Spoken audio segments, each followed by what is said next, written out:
Do you guys want to talk about, speaking of Boca Chica, some updates? Yeah. What's going on in Boca Chica? We're Chamber on a of roll. Let's do Commerce it. released a new report or something? We are we are on a roll here. So this is so obviously remember they kind of blew up the pad a few weeks ago, but they are doing a lot more work now. They currently have 2 full-blown like brother sister starships sitting in their high bay right now as we speak. These are serial number 5 and serial number 6. But confusingly, I'm going to go ahead and just mute this and show you guys some clips.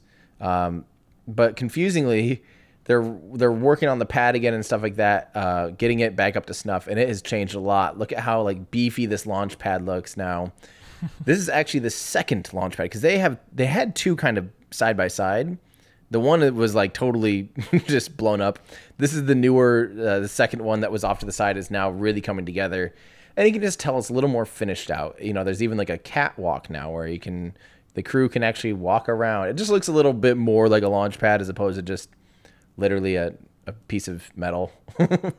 But you'll notice here on the left side of the screen, and by the way, this video is of course by NASA Spaceflight, who has just been filmed with Boca Chica Gal, providing just the best up-to-date daily updates of everything going on. And you'll notice over here is serial number 7. Now I know that's confusing because we were just talking about 5 and 6. Serial number 7 is going to be another pressure test vehicle where they're going to just fill it up with liquid nitrogen, and they did fill it up with liquid nitrogen. It ended up not blowing up, but bursting a little, getting a little leak. Here, hang on. Where is this? Tank didn't burst. Why is Twitter such a... Come on. I don't know. But anyway, it didn't burst. It held together, but it did start leaking at 7.6 bar. And again, they're kind of going for about 8.5 bars. So this didn't quite pass. And they're constantly tweaking, the welds and all the machinery. Apparently, they even got a new welder recently.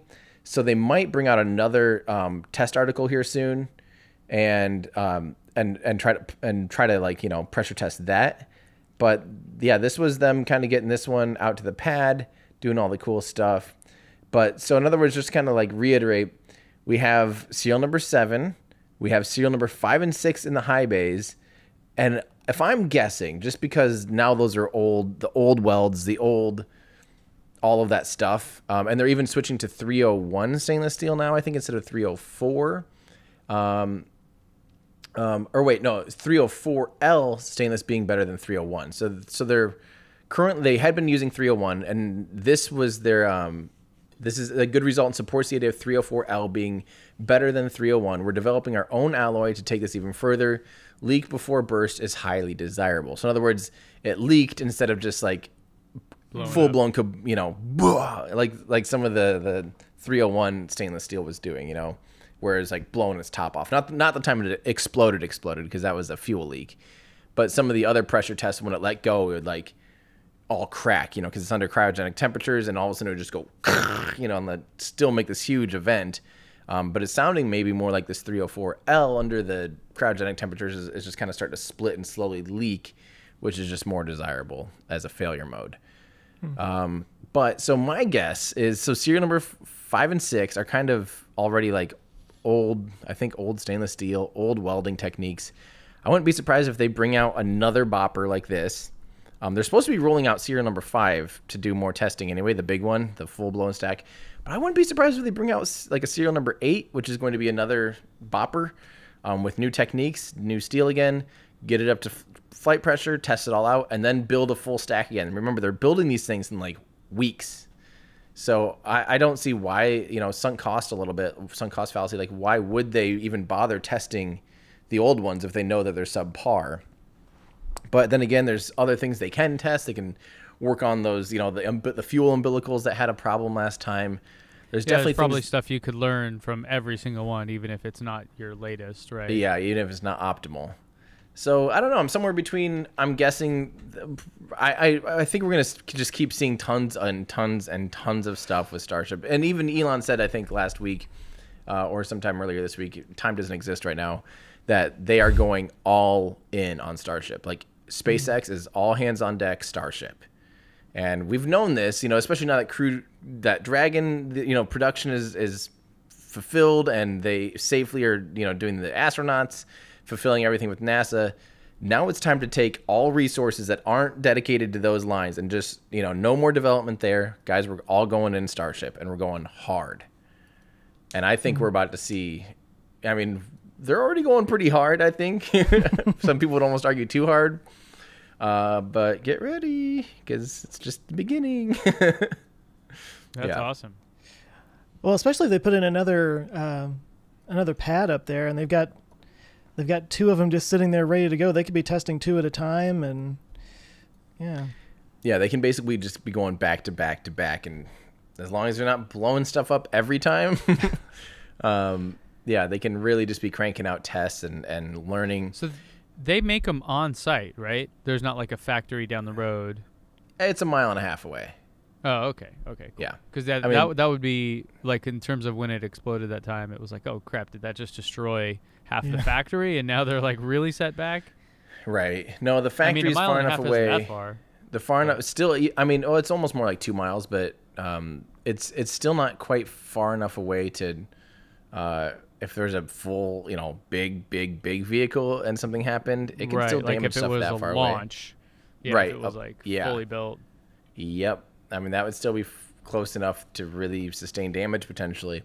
And even their factory or the launch pad has all those tanks and stuff like that aren't really protected.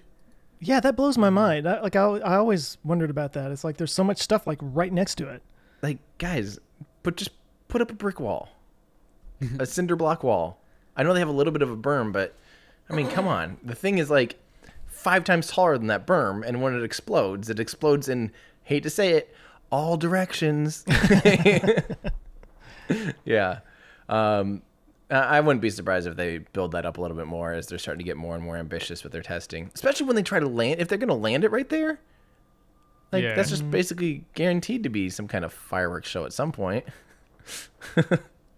But in general, though, the good news is they're moving forward very quickly. I don't know. This whole thing is just hard to keep up with, though. I mean, it's nuts.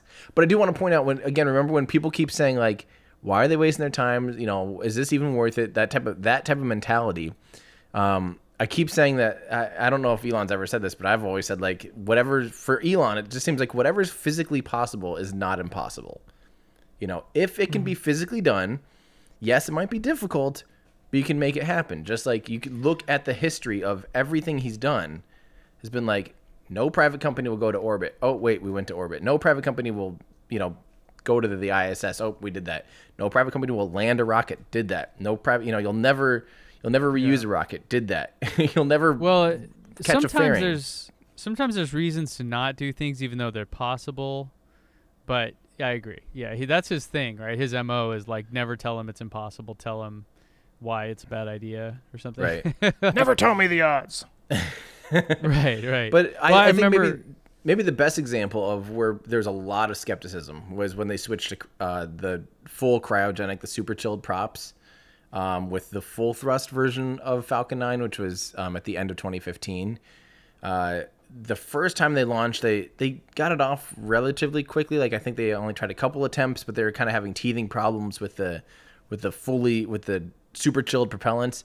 And then some of the next launches, like the next 2 or 3 launches, were like scrub city. They would get scrubbed like 3, 4, or 5 times because they would, be fueling it up and all of a sudden be like, we didn't quite fill it right, or whatever. And people were just like, see, the industry just, see, this is why you don't bother with super chilled propellants. Yeah, you gain like 3% efficiency and 3% performance, but it's not worth the hassle. You'll never make it happen.